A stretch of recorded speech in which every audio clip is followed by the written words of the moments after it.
2026년 바로 올해입니다. 일론 머스크가 예언한 인류 최후의 발명품 범용 인공지능이 드디어 탄생하는 해죠. 지금 이 순간에도 수많은 부모님들이 자녀 의대 보내려고 수억 원을 쏟아붓고 있거든요.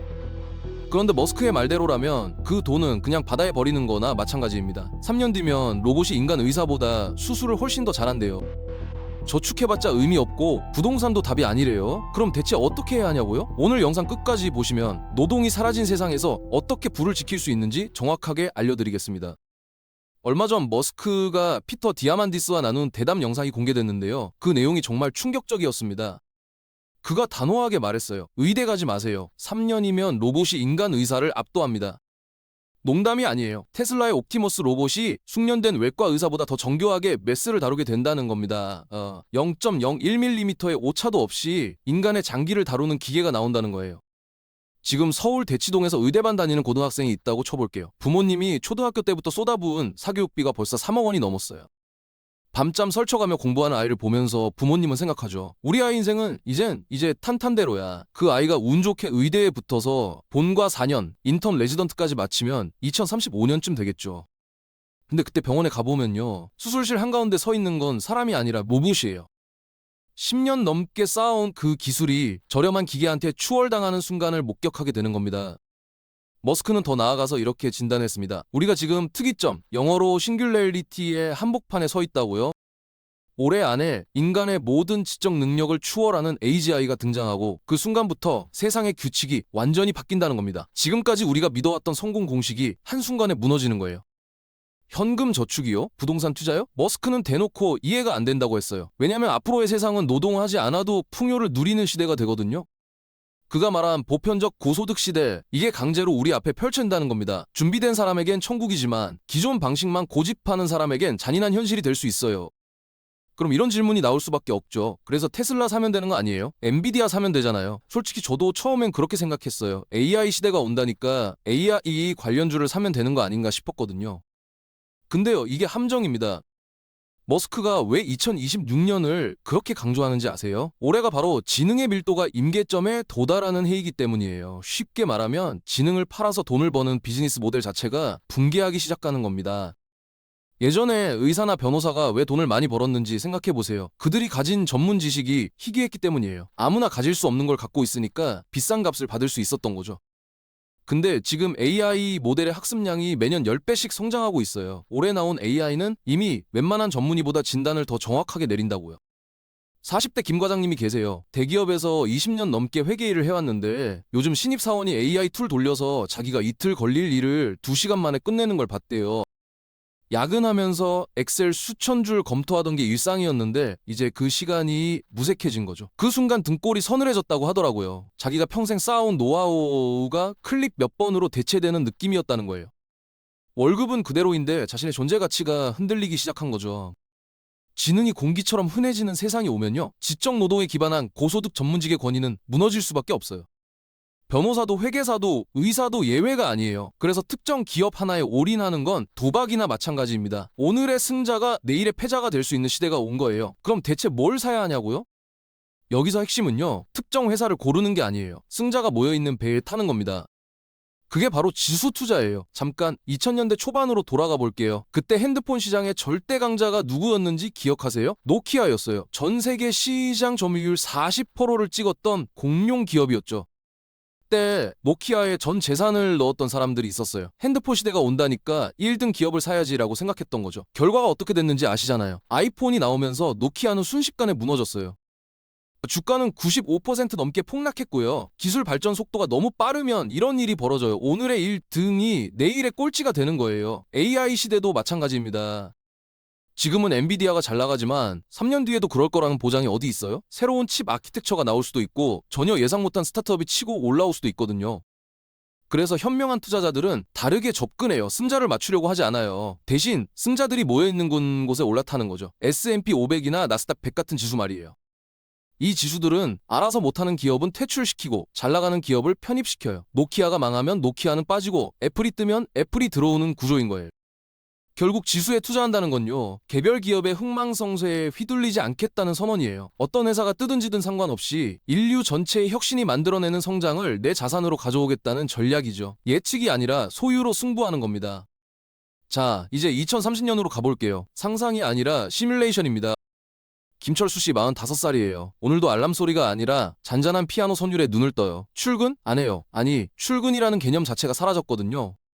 침대에서 일어나 거실로 나오니까 로봇이 이미 아침 식사를 차려놨어요. 머스크의 옵티머스 로봇이에요. 월 렌탈비가 얼마인지 아세요? 커피값 수준이에요. 왜냐면 로봇이 로봇을 만드는 시대가 됐거든요. 인건비가 0원이니까 모든 물건값이 바닥을 찍은 거예요. 김철수 씨 옆방에서는 중학생 딸이 AI 튜터랑 대화하고 있어요. 선생님, 왜 하늘은 파란색이에요? 라고 물으면 AI가 그 아이의 눈높이에 맞춰서 물리학부터 철학까지 연결해서 설명해줘요. 모르는 게 있으면 바로바로 물어보고 호기심이 꼬리에 꼬리를 물어요. 암기요? 그런 건 없어요. 아이는 질문하는 법을 배우고 있는 거예요. 세상에서 가장 뛰어난 과외 선생님이 24시간 옆에 붙어 있는데 비싼 돈 내고 학원 갈 이유가 없잖아요. 근데 여기서 중요한 건요, 김철수 씨가 왜 이런 삶을 살 수 있느냐는 거예요. 비결은 딱 하나예요. 2025년부터 월급의 절반을 나스닥 100 지수에 넣었어요. 그냥 기계적으로요. 시장이 오르든 내리든 신경 안 썼어요. 중간에 어떤 빅테크 기업이 망했다는 뉴스가 나와도 동요하지 않았어요. 왜냐면 지수는 알아서 망한 기업을 퇴출시키고 새로운 강자를 편입시키니까요. 그렇게 5년이 지나니까 자산이 눈덩이처럼 불어났고 그 자산에서 나오는 배당과 수익으로 생활비가 충당되기 시작한 거예요. 문명이 발전할수록 그의 자산은 자동으로 증식하는 구조가 된 거죠. 이게 바로 지수 투자의 진짜 마법입니다. 근데요, 여기서 한 가지 의문이 생기잖아요. 머스크가 말한 보편적 고소득, 이게 대체 어떻게 가능한 거냐는 거예요. 이 일 안 해도 다 잘 먹고 잘 산다? 솔직히 사기꾼 소리처럼 들리잖아요. 근데 이게 허무맹랑한 꿈이 아니에요. 물리적인 근거가 있어요. 핵심은 노동력의 무한 공급이에요. 지금까지 인류 경제는 항상 하나의 벽에 부딪혀 왔어요. 바로 사람이라는 자원의 한계예요. 공장을 더 돌리고 싶어도 일할 사람이 없으면 못 돌리잖아요. 병원을 더 짓고 싶어도 의사가 부족하면 소용없고요. 경제 성장에는 언제나 인력이라는 병목 구간이 있었던 거예요. 근데 로봇은 완전히 다른 존재예요. 밥 안 먹어도 되고 잠 안 자도 돼요. 24시간 360일 5일 쉬지 않고 일해요. 월차도 없고 연차도 없어요. 거기다 무한 복제가 가능해요. 로봇이 로봇을 만드는 공장이 돌아가기 시작하면 노동력이 기하급수적으로 늘어나는 거예요. 한 대가 2대 되고 2대가 4대 되고 4대가 16대가 되는 거죠.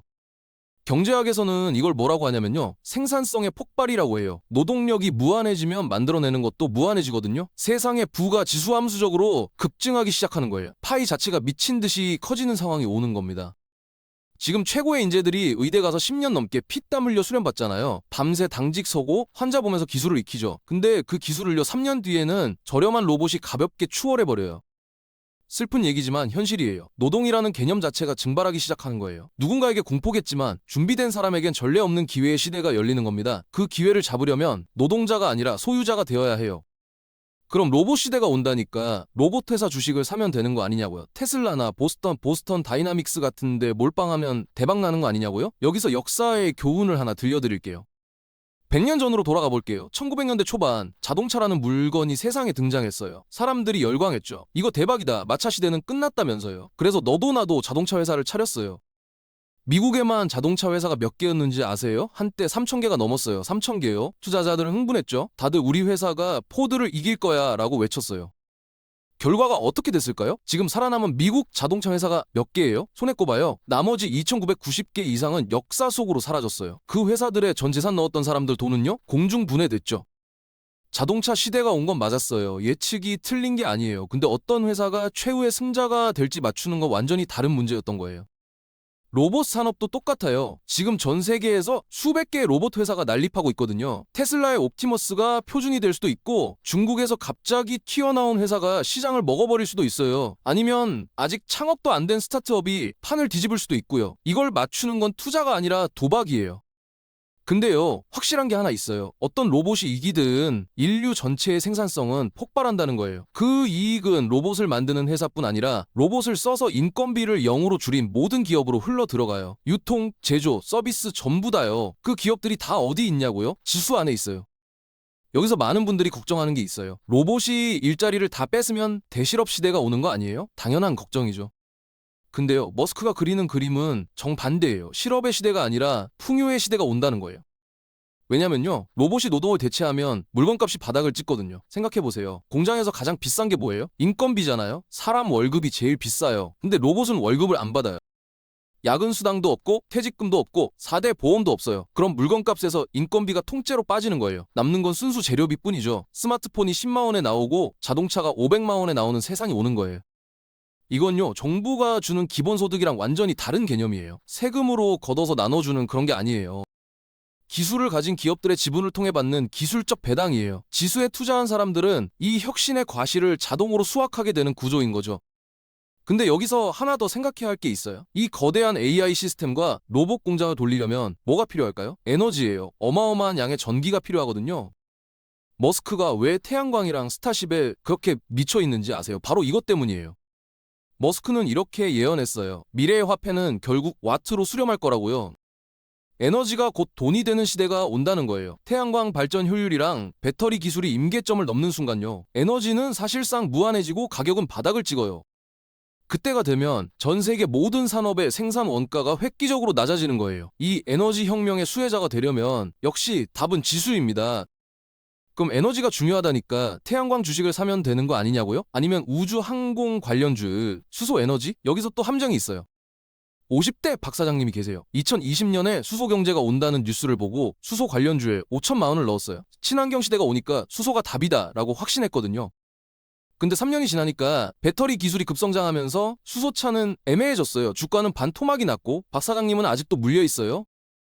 에너지 기술 혁신은요, 속도가 너무 빨라요. 지금은 태양광이 대세인 것 같지만 내년에 핵융합이 상용화될 수도 있어요. 아니면 우리가 들어보지도 못한 기술이 갑자기 튀어나올 수도 있고요. 수소냐 태양광이냐 핵융합이냐 이걸 맞추는 건 복권 당첨번호 맞추는 거랑 비슷해요. 근데요, 여기서 관점을 바꿔보면 완전히 다른 그림이 보여요. 에너지가 저렴해지면 누가 제일 좋을까요? 에너지를 파는 회사가 아니에요. 에너지를 사서 쓰는 회사들이에요. 생각해보세요. 공장 돌리는데 전기세가 절반으로 줄면 어떻게 되겠어요? 마진이 2배로 뛰는 거잖아요. 애플이 아이폰 만들 때 전기세가 반으로 줄면 애플 이익이 늘어나요. 아마존이 물류센터 돌릴 때 에너지 비용이 떨어지면 아마존 마진이 좋아져요. 스타벅스가 커피 로스팅할 때 가스비가 싸지면 스타벅스 수익이 올라가요. 이 회사들이 다 어디 있냐고요? S&P 500 안에 있어요. 나스닥 100 안에 있어요. 에너지 혁명의 진짜 수혜자는 에너지를 만드는 회사가 아니라 저렴해진 에너지를 써서 돈을 버는 모든 기업들이에요. 그 기업들을 한 번에 소유하는 방법이 뭐겠어요? 지수 투자입니다. 일론 머스크가 한 말 중에 가장 충격적인 게 있어요. 대학 학위는 이제 의미 없다. AI가 이미 인간 교육 수준을 넘어섰다. 이 말을 들었을 때 저도 처음엔 과장이라고 생각했어요. 근데 가만히 생각해보니까 틀린 말이 아니더라고요. 지금 대한민국 부모들 보세요.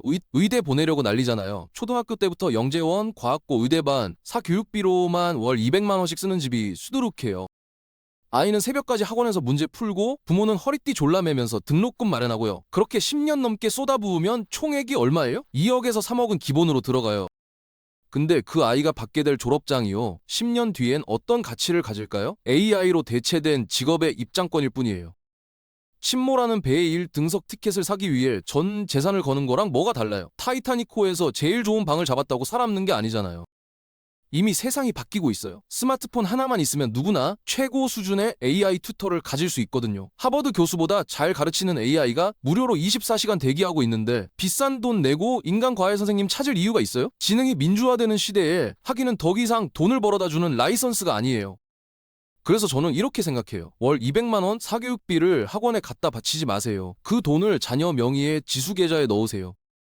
매달 200만 원씩 10년이면 2억 4천이에요. 지수 수익률 연평균 10%만 잡아도 복리로 불어나면 얼마가 되는지 아세요? 아이가 성인이 됐을 때 수십억 원의 자산을 손에 쥐게 되는 거예요. 쓸모 없어질 졸업장 대신 평생을 책임질 자산을 물려주는 겁니다. 자, 여기까지 들으셨으면 핵심이 뭔지 감이 오시죠? 머스크가 말하는 보편적 고소득 시대에 잘 살 사람은요, 좋은 대학 나온 노동자가 아니에요. 지능과 시스템의 지분을 가진 소유자예요. 이게 무슨 말이냐면요, 부의 원천 자체가 바뀐다는 거예요. 지금까지는 열심히 일하면 돈을 벌었잖아요. 좋은 학교 나와서 좋은 직장 다니면 월급 받고 그 월급 모아서 집 사고, 이게 우리 부모님 세대가 알려준 성공 공식이었어요. 근데 이 공식이 깨지고 있어요. 앞으로는 내가 일해서 버는 돈보다 내가 소유한 시스템이 벌어다주는 돈이 훨씬 커져요.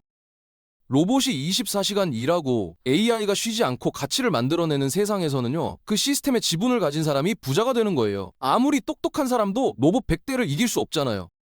물론 걱정된 것도 있어요. AI가 인간을 공격하면 어떡하냐, 로봇이 반란을 일으키면 어떡하냐, 영화에서 많이 봤잖아요. 근데 그런 극단적인 시나리오가 온다 해도 지수 투자는 가장 안전한 선택이에요. 왜냐면 인류가 존속하는 한 기업 활동은 계속되고 기업 활동이 계속되는 한 지수는 우상향하거든요. 30대 이 과장님이 계세요. 매달 월급의 30%를 S&P 500에 넣고 있어요. 주변에서 테슬라 안 사? 엔비디아 안 사? 라고 할 때도 흔들리지 않았대요. 왜냐면 자기가 산 건 특정 회사가 아니라 자본주의 시스템 자체거든요. 어떤 회사가 뜨든지든 문명이 발전하는 한 자기 자산은 불어난다는 확신이 있는 거예요. 2026년 이후의 세상은요, 준비 안 된 사람에겐 잔인한 시대가 될 거예요. 근데 소유자에겐 노동 없는 풍요의 시대가 열립니다. 자, 정리할게요. 사교육비로 학원에 돈 갖다 바치지 마시고 그 돈으로 SP500이나 나스닥 100을 사세요. 원화에만 묶여있지 말고 글로벌 달러 자산으로 눈을 돌리세요. 특정 테마나 섹터에 몰빵하지 말고 승자를 자동으로 담아내는 지수에 올라타세요. 지금 지수가 고점처럼 보일 수 있어요. 근데 초지능 시대가 열리면 지금이 역사상 가장 싼 저점이었다는 걸 깨닫게 될 겁니다. 오늘부터 노동자가 아닌 소유자의 길을 선택하세요. 인류 문명의 지분을 선점하는 사람만이 다가올 풍요를 누릴 수 있습니다.